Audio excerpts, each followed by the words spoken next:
All right, this lecture describes techniques to describe the frequency of distributions of nominal data. Remember from chapter 1, nominal data exists in categories that are not ranked order.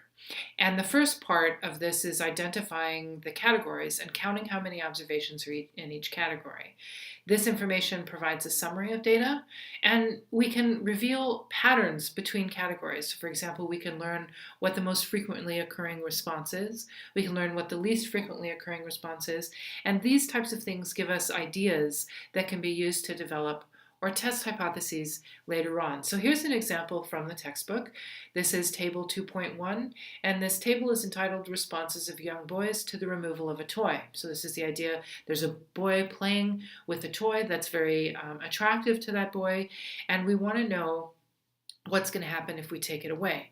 Well, here is the variable. Okay, so we have the variable response of the child, and then these are the categories. The child can cry, can express anger, can withdraw, or play with another toy. Critical here is to recognize that these categories do not have magnitude. Crying is not more of a response than expressing anger. Anger is not more of a response than withdraw.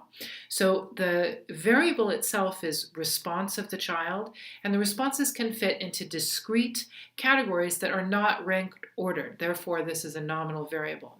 And then over here we have F, which signifies frequency, and then we just count up how many children cried, and there's 25 there, how many children expressed anger, 15, how many withdrew, 5, how many played with another toy, 5, and then if I sum the frequencies, I can get N, or my total sample size, to be 50. So this frequency distribution can also be expressed in terms of a pie chart, and we'll talk about that in a different lecture within this same series. The basic idea is I have a variable that is expressed in terms of nominal categories, and I want to describe the responses that fit into that category. And so this is my table. Now I can also use this basic technique to compare frequency distribution. So I can compare to see whether or not I have the same frequency of responses between different distributions. And this can help me to clarify my results as well as to give me additional information. So to continue with our example, I might think that perhaps there's a difference in how the child responds depending on whether or not the child is male or female.